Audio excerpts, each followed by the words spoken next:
1987, a year of intense competition and merger mania for the airline industry, a year in which the term mega carrier was coined.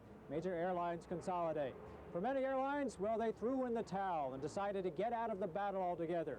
For America West Airlines, 1987 was a year of opportunity for aircraft acquisitions, for new markets, for developing innovative programs, and building on its market niche, nearly doubling in size.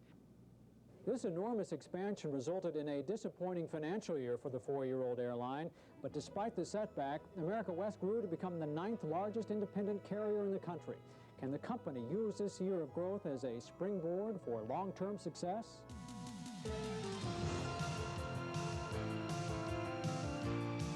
We'll speak with America West Chairman Ed Beauvais and President Mike Conway for answers on the America West Airlines Annual Review 87-88.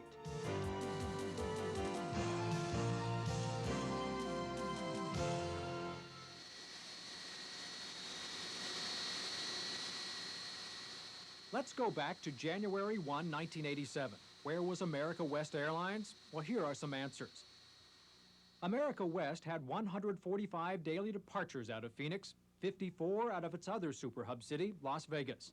The carrier employed almost 5,000 people system-wide, had a fleet of 46 Boeing 737s that served 35 markets. America West has since expanded to 155 daily departures out of its 21 Phoenix gates, 89 flights from its 13 Las Vegas gates.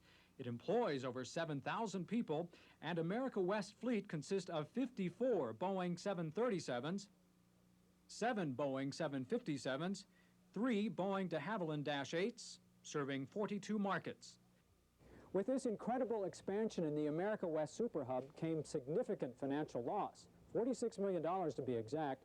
By using this massive growth strategy, did the airline sacrifice profits? There was a certain sacrifice of profits when we chose to expand at the rate we did in 1987, but frankly, we don't feel we had a choice.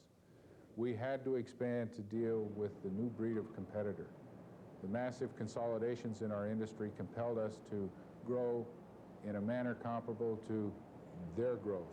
In our opinion, we felt it was extremely important to achieve a critical mass of market share dominance in each of our hubs, Las Vegas and Phoenix. We accomplished that in 1987.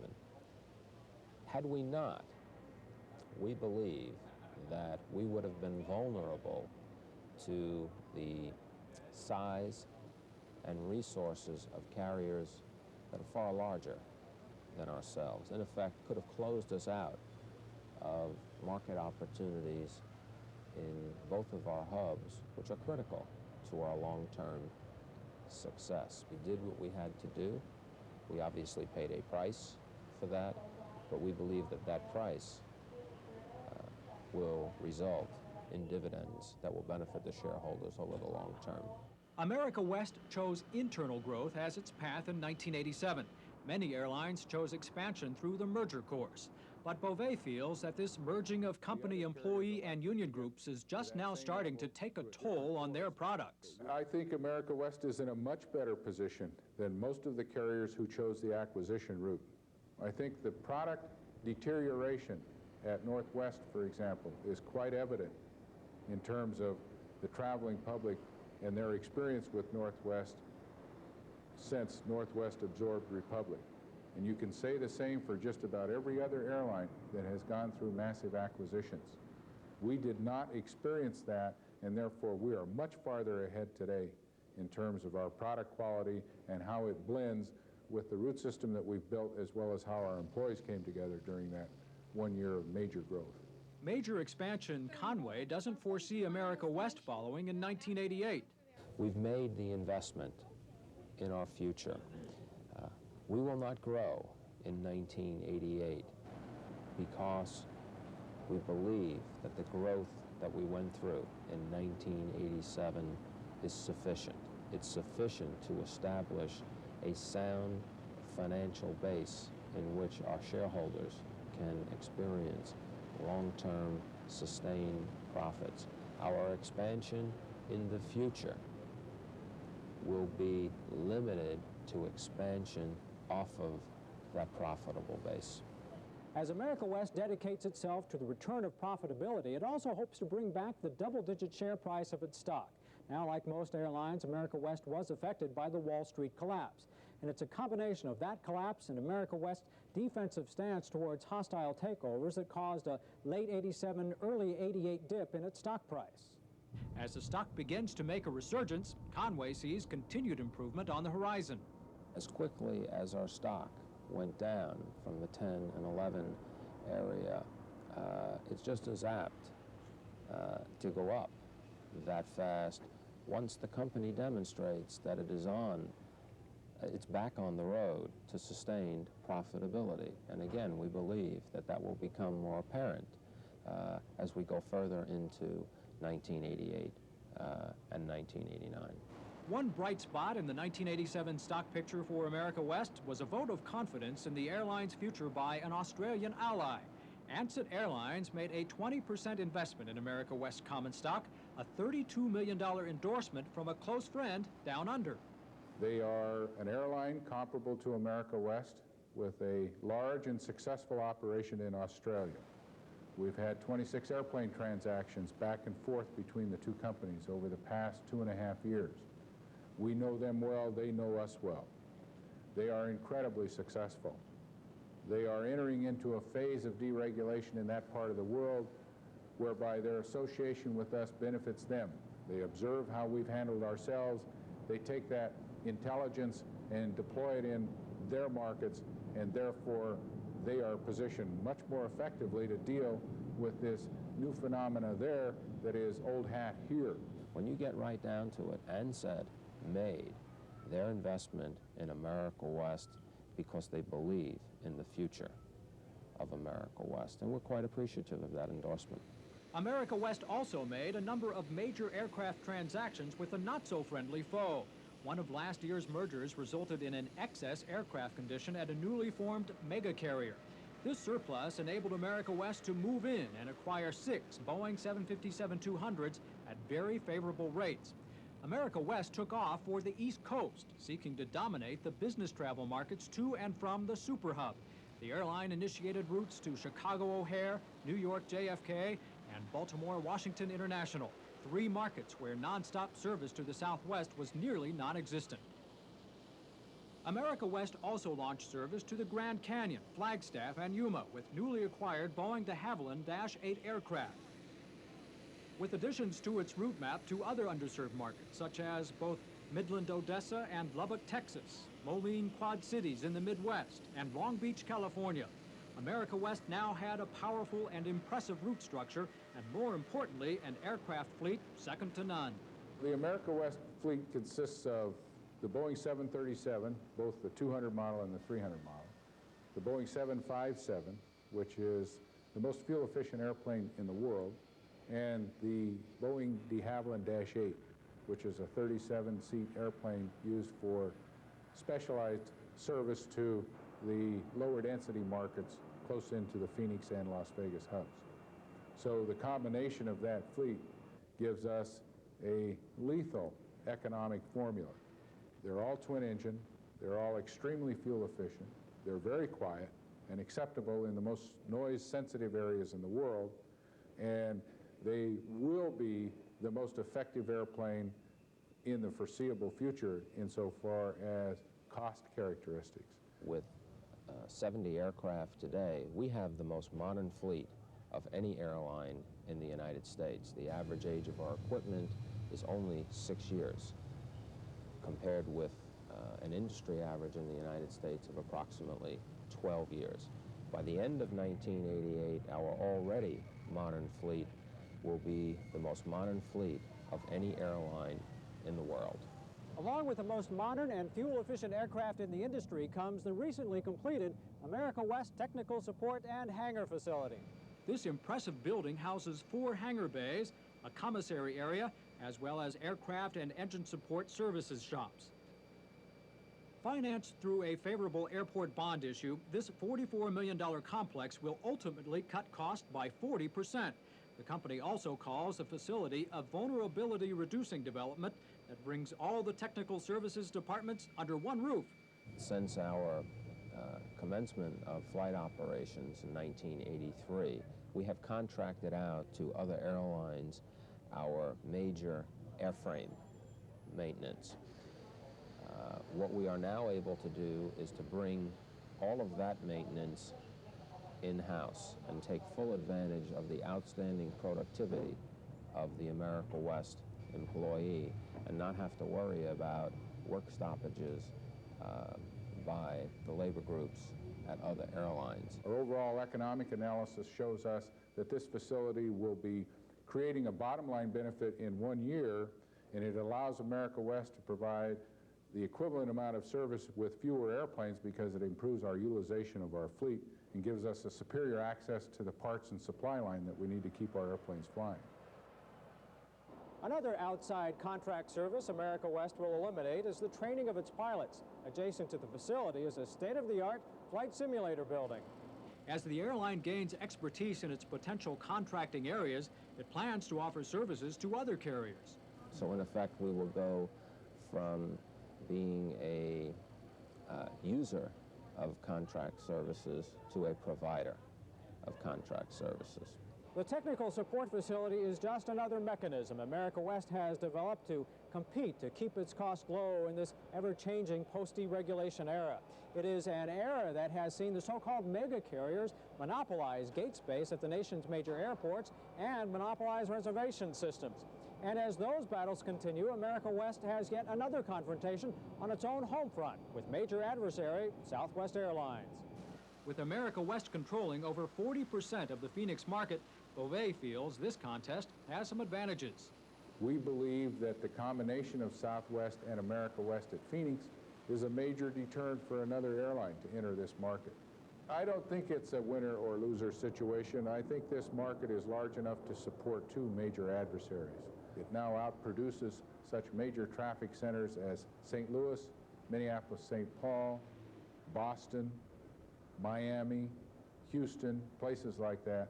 Therefore, Phoenix will be a major airline market, and there is plenty of room for both America West and Southwest here. America West has also been engaged in another battle, the battle for best on-time performance. The carrier has been near the top of the monthly Department of Transportation reports since reporting began in October, and it is committed to keeping its position at the top of the pack. Other methods America West has employed to keep ahead of the competition and return back to profitability are such innovative and successful marketing tools like the company's vacation package division and the air cargo division. Since its inception in July of 1985, the America West Cargo Division has been extended to the entire route network, accommodating both business and individual clients, offering door-to-door and America West Express counter-to-counter service, as well as freight and mail shipments. And while America West's primary business is still passenger transportation, this operation has continued to contribute to the bottom line, improving its revenue generation in '87 over '86 by 113%. In every month since we initiated air cargo service, it has exceeded our forecast. America West's newest division, America West Vacations, established in December of 1987, offers vacation tour packages to Las Vegas and Reno. The packages include quality hotel accommodations, ground transportation, and airfare at competitive prices, taking advantage of the nearly 200 America West flights in and out of Nevada. In the first 2 months of 1988, America West Vacations booked over $2 million worth of passenger revenues, and future plans include popular California and Arizona destinations. America West Vacations is a key weapon in our arsenal.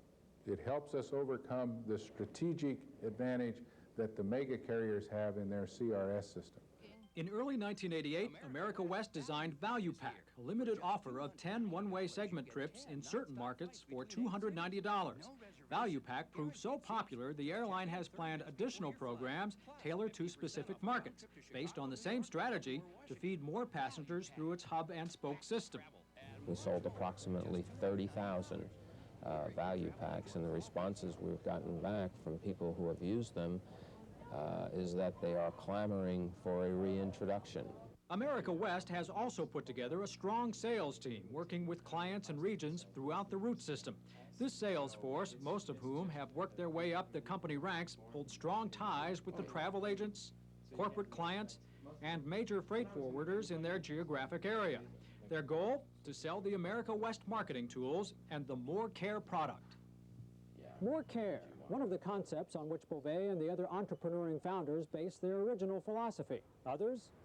Sunny super hub cities, Phoenix and Las Vegas, alternatives to other airline hubs such as Dallas, Atlanta, and Denver, 3 airports that are prone to congestion and adverse weather conditions.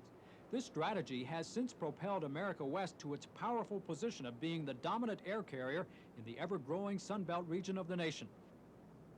Another concept, to build a modern and fuel-efficient aircraft fleet to help keep costs low. The airline would be one of competitive fares without sacrificing the frills, a high-quality product that didn't cost an arm and a leg. More Care became the motto.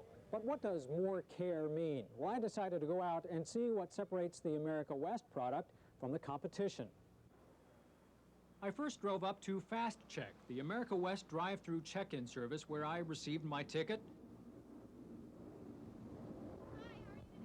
checked my luggage, and got my seat assignment, all without ever leaving my car.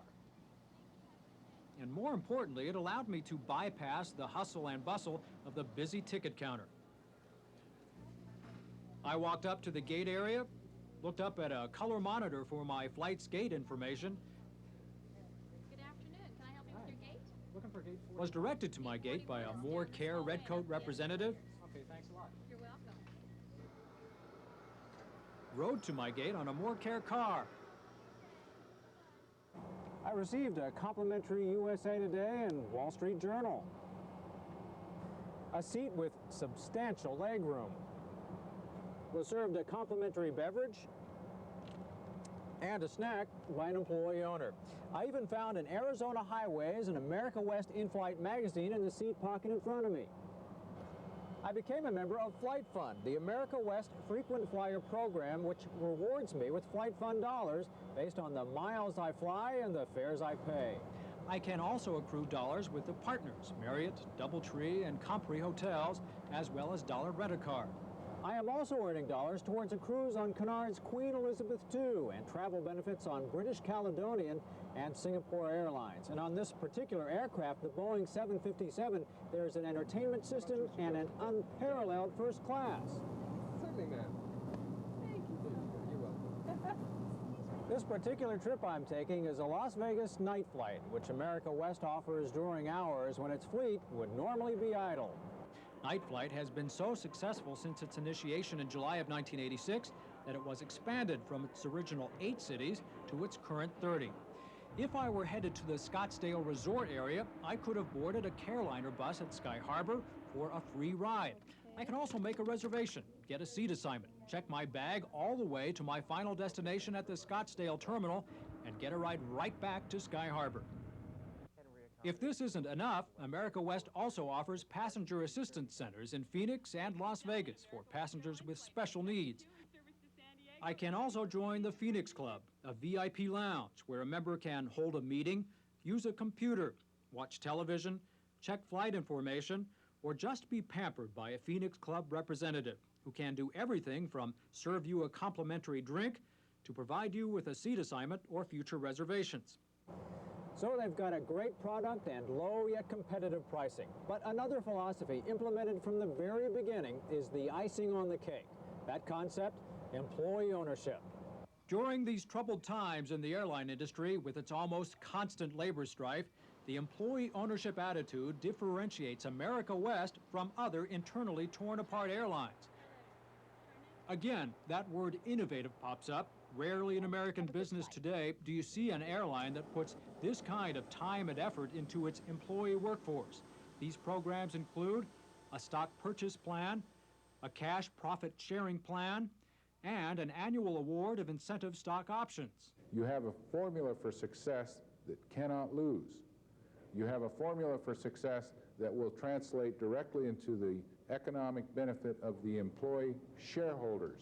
employees who are motivated by the fact that they own a piece of this major success story in the future. It's the knowledge that if I work hard, I'm going to be influenced by the positive things that happen to my company.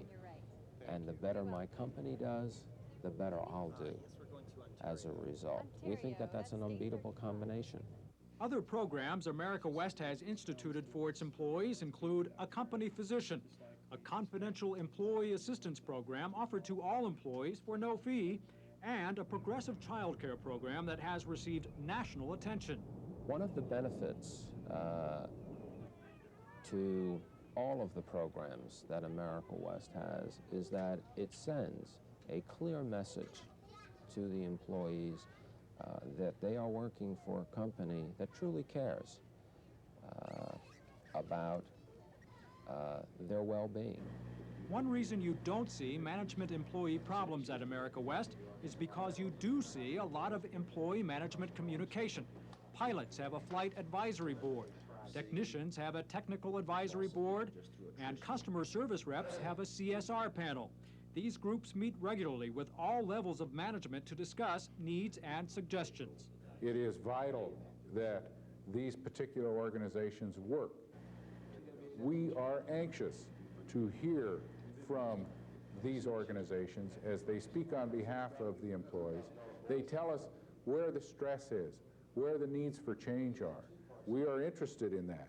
There are also such programs as an employee recommendation program, a hotline to top management, an open-door policy to all management, open forums where employees can ask questions directly to management, a company newsletter written by employees, as well as a variety of volunteer programs to enhance participation in company and community activities. I think the cornerstone to why we have such excellent morale at our company is largely attributable to the amount of communicating and effective communicating that we do with our employees. It's hard to believe that this airline, which has implemented so many unique and inventive ideas, is less than 5 years old. But for such a young carrier, America West possesses a management team of experienced airline veterans. Well, we've often said that we are blessed with an outstanding, dedicated workforce. That also applies to the management team at America West. The management team, particularly the senior management team at America West Airlines, is a well-seasoned management team. Several of its members have been here right from the beginning. And from the beginning, I mean the 2 years of planning and raising capital that was required before 1983. This management team has been supplemented by experienced airline professionals from a large number of carriers, individuals certainly entrepreneurial in spirit, who've been in this industry quite a while, who are really willing and able to do their best to make America West a little bit different and a lot better than any place they had worked previously. So we feel very good, and again blessed by the outstanding talent that we have in this company. If it were not there, I doubt we would be in the very enviable position that we are today. So what plan of attack has this seasoned management team put together to return America West back to profitability? The 1988 plan is, let's make some money. We are positioning our company in order to be profitable. The enormous growth that we went through in 1987 has been adjusted slightly by the 10% reduction in capacity effective March 1st of 1988. We do not intend to grow again until we can start making a profit. We are getting much more refined in our pricing management as we are allowing major yield management techniques to be employed in restricting certain numbers of seats that we offer at certain fare categories. We started this system in 1986.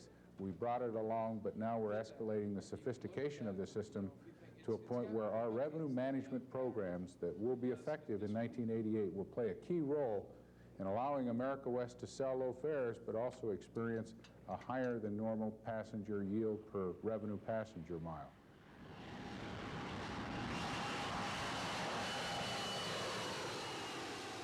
Can the success America West has experienced in the past resurge and continue into the future? There's no question in our mind that not only will we win the battle, we're winning it already. When we get together again in May of 1989, we believe we will have a much better story to tell with respect to our financial performance. We think the story of America West is yet to be told. We think the story of America West will be one of the most dynamic in U.S. economic history, and we think that we are just getting started. And the evidence that we see from the past 5 years tells us we are on exactly the right course. From ocean to ocean, we take you through the sky, far away, your home, sweet home, we're the ones to fly. America West, we fly with pride, we care for you. America West.